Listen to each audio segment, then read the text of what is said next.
ওই তো ওয়াশরুমে গিয়ে স্নান করে নাও। ছুটি তার কাপড় নিয়ে ওয়াশরুমে গিয়ে বালতি দেখতে না পেয়ে অভিকে বলে ওঠে, কোথায় স্নান করব, এখানে বালতি মগ কোনো কিছুই তো নেই। কথাটা শুনে অভি বিরক্ত হয়ে যায় আর বলতে থাকে, এই মেয়েটা আমাকে 1 বছর জ্বালিয়ে মারবে। এরপর অভিও সে ওয়াশরুমে আসে আর বলে ওঠে, এখানে বালতি পাবে না, ঝর্ণা আছে, ঝর্ণা দিয়ে গোসল করে ওঠো। ঝর্ণাটা কিভাবে চালু হবে সেটা ছুটি বুঝতে না পেরে উল্টোপাল্টা চাপ দিলে ঝর্ণাটা ওপেন হয়ে যায় আর কোনোভাবেই ছুটি সেটা বন্ধ করতে পারে না। এখন অভি সেটা নিজের হাতে বন্ধ করতে যায় আর ছুটি পা পিছলে অভির উপরেই পড়ে যায়।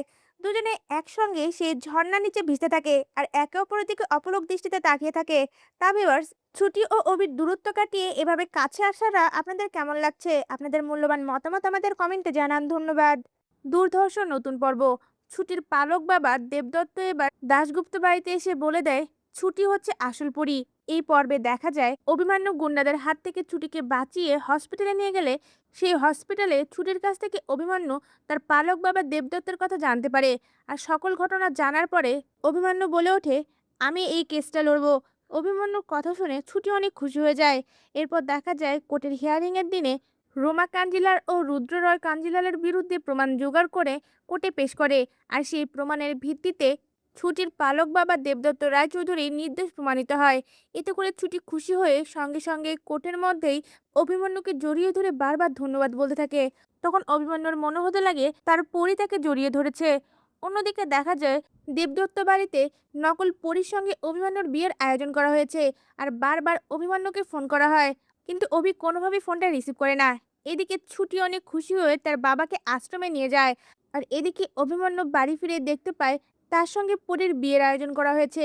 এতে করে অভিমন্যু অনেক রেগে গিয়ে সেই বিয়ে ভেঙে দিয়ে বাড়ি থেকে বের হয়ে চলে আসে। আর তখন অনেক ঝড় বৃষ্টি শুরু হয়। অন্যদিকে ছুটি সকল বাচ্চাদের নিয়ে সেই বৃষ্টির মধ্যে ভেজে আর তাদেরকে তার মনে পড়া সেই অতীতের গল্পগুলো বলতে থাকে। আর ঠিক সেই সময় অভিমন্যু সেই রাস্তায় এসে পৌঁছায়। ছুটির বলা সকল গল্প শুনে অভিমন্যু শিওর হয়ে যায় এটাই তার পরী। সঙ্গে সঙ্গে পরী বলে ডেকে ওঠে। এরপর ছুটির আসল পরিচয় জানার জন্য ছুটিকে নিয়ে সেই আশ্রমে যায়। আর সেখানে ছুটির পালক বাবা দেবদত্ত রয়ের কাছে সকল কিছু জানতে চাইলে দেবদত্ত তখন ছুটির পুতুল লকেটগুলো খুঁজতে যায়, কিন্তু কোথাও না পেয়ে খুব চিন্তায় পড়ে যায়। আর তখন তার কাছে থাকা ছুটির ছোটবেলার একটা ছবি নিয়ে এসে অভিকে দেখালে অভি চমকে ওঠে আর সঙ্গে সঙ্গে বলে ওঠে, এটাই তো আমার পরী। আর তার পায়ের জোড়লটা দেখে আরো শিওর হয়ে যায় তাদের বাড়িতে যে আছে সে নকল পরী আর এটাই হচ্ছে আসল পরী। আর দেবদত্ত তখন এক এক করে ছুটির সঙ্গে ঘটে যাওয়া সকল ঘটনা অভিকে খুলে বলতে থাকে। তখন ঝুমকির আসল উদ্দেশ্য অভি জানতে পেরে যায়। এরপর দেখা যায় ছুটি ও ছুটির পালক বাবাকে নিয়ে অভি দাশগুপ্ত বাড়িতে উপস্থিত হয়। আর সেখানে গিয়ে সকলের সামনে অভি ঝুমকির দিকে আঙ্গুল দেখিয়ে বলে ওঠে, ও হচ্ছে নকল পরী। আসল পরীর সকল কিছু চুরি করে নিয়ে সেই পরিচয় নিয়ে এই বাড়িতে এসে উঠেছে। এই কথা শুনে পরীর বাবা হিরণময় অবাক হয়ে যায়। এরপর দেখা যায় অভি ছুটিকে সামনে নিয়ে এসে হিরণময়কে বলে ওঠে, আঙ্কেল এ হচ্ছে আপনার আসল মেয়ে। আর এক এক করে সকল প্রমাণ দিতে থাকে। তা ভিউয়ার্স, এমনটাই যদি নতুন পর্বে ঘটে আপনাদের দেখতে কেমন লাগবে? আপনাদের মূল্যবান মতামত আমাদের কমেন্টে জানান। ধন্যবাদ। হিরণময় ছুটির সঙ্গে অভির বিয়েটা মেনে নিতে না পেরে ছুটিকে সকলের সামনে অপমান করতে গেলে তখন ছুটির পাশে এসে দাঁড়া অভি। এই এপিসোডটি পেতে এক্ষুনি এই চ্যানেলটি সাবস্ক্রাইব করুন। এই পর্বে দেখা যায় অভি মন্দিরের মধ্যে ছুটির সাবিত্রীর দিকে কথা দিয়ে বলে ওঠে, আপনার বোনের কোনো অসুবিধা হবে না। অভিমন্যু রয় তার কথার কখনো খেলাপ করে না। এই কথা শুনে সাবিত্রীদি শান্ত হয়। এরপর দেখা যায় রাস্তার মধ্যে অভি গাড়ি দাঁড় করিয়ে ছুটিকে 5 স্টার হোটেলে খাওয়াতে চায়, কিন্তু ছুটি কোনোভাবেই সেই দামি হোটেলে খেতে চায় না। ছুটি অভিকে বলে ওঠে, যদি খেতে হয় পাইস হোটেলে খাবো। এই কথা শুনে অভি চিন্তায় পড়ে যায়। তখনই ছুটি দূরে একটা পাইস হোটেল দেখতে পেয়ে অভিকে বলে ওঠে, ওই দেখুন ওইখানে একটা ভাতের হোটেল আছে, চলুন ওখানেই আমরা খাবো। এই বলেই অভির হাত ধরে টেনে সেখানে নিয়ে যায়। অভি সেই ভাতের হোটেলে ভাত খেতে না চাইলে ছুটি জোর করে অভিকে খেতে বলে। অভিও সেই খাবারের মজা পেয়ে তৃপ্তি করে খায়। আর পরে অভির খাওয়া দেখে ছুটি বলে ওঠে, বলেছিলাম না আপনার 5 স্টার হোটেলের থেকে এই পাইস হোটেলগুলোই ভালো। এরপর দেখা যায় ছুটি ও অভির খাওয়া দাওয়া শেষে অভি ছুটিকে নিয়ে তাদের বাড়িতে যায়। অভিকে দেখে সঙ্গে সঙ্গেই অভির ঠাম্মি বলে ওঠে, দাদুভাই তুমি এতক্ষণ কোথায় ছিলে? তোমাকে কতবার ফোন দিয়েছি। তখন অভি বলে ওঠে, আমার একটা অ্যানাউন্স করার আছে। এ বলে ছুটিকে সকলের সামনে নিয়ে এসে বলে ওঠে, মিট মাই ওয়াইফ ছুটি। অভি বিয়ে করে ফেলেছে এটা দেখে উপস্থিত সবাই অবাক হয়ে যায়। অভির ঠাম্মি এটা কোনোভাবে মেনে নিতে না পেরে বলে ওঠে, তোমার সঙ্গে ছোটবেলা থেকেই পরীর বিয়ে ঠিক করা ছিল, তুমি এই মেয়েকে কি করে বিয়ে করো? আর এদিকে হিরণময় অনেক রেগে গিয়ে সঙ্গে সঙ্গেই অভি ও ছুটির সামনে গিয়ে দাঁড়িয়ে বলে ওঠে, অভি তুমি আজ আমার মেয়ের সঙ্গে যা করলে এর জন্য আমি তোমাকে কোনোদিনও ক্ষমা করব না। এরপর ছুটির দিকে তাকিয়ে বলে ওঠে, ছুটি তোমাকে আমি ভালো ভেবেছিলাম, কিন্তু তোমাদের মতো মেয়েদের মন অনেক খারাপ। তোমরা বড়লোক ছেলেদের পটিয়ে তাদেরকে বিয়ে করো। হিরণময় আঙ্কেল ছুটিকে এতটা অপমান করছে এটা দেখে অভি আর মেনে নিতে পারে না। সঙ্গে সঙ্গেই অভি বলে ওঠে, আঙ্কেল আপনি ছুটিকে এভাবে বলতে পারেন না। আমি আর ছুটি একে অপরকে ভালোবেসে বিয়ে করেছি, তাই প্লিজ আঙ্কেল আপনি আমার ওয়াইফকে এভাবে অপমান করতে পারেন না। কথাটা শুনে হিরণময় আরো রেগে যায় আর সঙ্গে সঙ্গেই ঝুমকির হাত ধরে টেনে রেগে বাড়ি থেকে বেরিয়ে যায়। এমনটাই দেখতে চলেছেন নতুন পর্বে। ছুটি ও অভির বিশ্বাসের নতুন শুরু। ইন্দ্রর কথা শুনে ছুটি বুঝতে পারে অভি কতটা তার জন্য ভাবে, আর সব বিষয় নিয়ে ছুটি অভির কাছে ক্ষমা চাইতে গেলে ছুটির গালে হাত দিয়ে অভি বলে ওঠে, ছুটি হাজবেন্ড হিসেবে না হোক, সারা জীবন আমি বন্ধু হিসেবে তোমার পাশে থাকবো। এই এপিসোডটি পেতে এক্ষুনি চ্যানেলটি সাবস্ক্রাইব করুন। এই পর্বে দেখা যায় অভির বন্ধু ইন্দ্র ছুটির মনে অভিকে নিয়ে যে ভয়টা ছিল সবটা ভাঙিয়ে দেয়। ইন্দ্র ছুটিকে বলতে থাকে, অভিকে দেখতে বাইরে থেকে যতটাই শক্ত মনে হোক না কেন, ওর মনটা কিন্তু 24 ক্যারেট গোল্ড। ও যদি সত্যি কাউকে কথা দিয়ে থাকে সে কথা তার জীবন দিয়ে হলেও রাখবে। আর তোমাকে বিয়ে করার পিছনেও অভির একটা কারণ রয়েছে। অভি ছোটবেলা থেকেই পরীকে ভালোবাসে, তাই তোমাকে কখনো ওই নজরে দেখবে না। সঙ্গে সঙ্গে ছুটি ইন্দ্রকে বলে ওঠে, ইন্দ্র স্যারের তো পরীর সঙ্গেই এঙ্গেজমেন্ট ঠিক হয়েছিল, তাহলে পরীর সঙ্গে এঙ্গেজমেন্ট না করে আমাকে বিয়ে করলো কেন? এই কথা শুনে ইন্দ্র কিছু বলতে যাবে ঠিক শেষ সময় অভি ঘরের মধ্যে চলে আসে। অভি কথাগুলো শুনে বলে ওঠে, এই সকল কিছুর জবাব আমি তোমাকে দেব, কারণ তুমি কোনো কিছু না জেনে এই বিয়েতে রাজি হয়েছো। সবটা জানার অধিকার রয়েছে তোমার। তখন ইন্দ্র বলে ওঠে, আচ্ছা তাহলে তোরা কথা বল, আমি আসছি। এই বলেই জানালা দিয়ে নামতে যায়।